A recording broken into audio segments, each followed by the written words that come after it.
6h46, nous ouvrons le kiosque d'Europe 1. Thomas Soto. Avec son titre « Valls en première ligne », c'est Aujourd'hui en France qui résume le mieux la presse ce matin. Il est partout, à deux exceptions près quand même.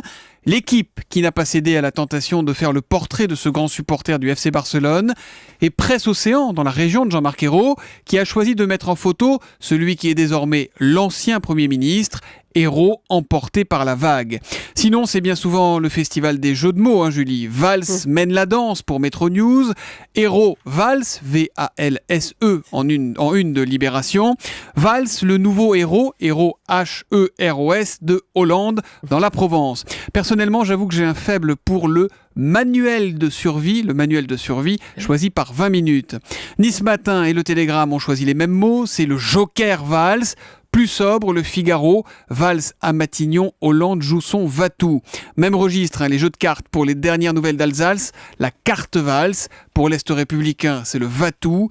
Les jeux sont faits, mais rien ne va plus pour l'Humanité. L'Huma qui est le quotidien le plus critique, le plus sévère ce matin. Voici son titre. Manuel Valls nommé Premier ministre, : la double peine. Et en dehors de la France, vu d'ailleurs, ça donne quoi ? On va commencer par l'Espagne. Et là-bas, c'est El Mundo, grand quotidien de centre droit, qui se montre le plus enthousiaste. Valls, un Espagnol pour un gouvernement de combat. El País, un peu plus à gauche sur l'échiquier, ne manque pas non plus de rappeler les origines catalanes de Manuel Valls et le présente comme un dur. Dur, c'est aussi le mot retenu par le Times anglais pour le définir.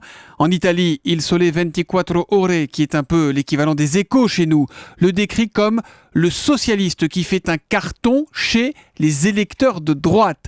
Même tonalité pour la Stampa, qui juge quand même ce choix hasardeux, que d'aucuns qualifient même déjà de cohabitation entre un président et son Premier ministre. Tant, écrit la Stampa, les deux hommes semblent différents et incompatibles. Enfin, la Repubblica le compare au nouveau chef du gouvernement italien, Matteo Renzi, pour son attitude directe. Et puis, pour en savoir un peu plus sur l'homme, c'est sur rue 89 qu'il faut aller. Oui, c'est assez drôle, cet article, 16 choses que vous ignorez peut-être sur Manuel Valls. La photo, c'est Manuel Valls des années 2000, début des années 2000. Alors, par exemple, il y a son vrai nom, qui n'est pas Manuel Valls, mais Manuel Carlo Valls Galfetti. On apprend qu'il vouvoyait son père, peintre catalan, que sa mère est d'origine suisse, ou encore que Manuel Valls, et là, attention, c'est du lourd, Julie, et coquet. Il n'utilise pas de brillantine, mais une espèce de crème pour donner du mouvement aux cheveux. La voilà vraiment l'info du jour, Julie.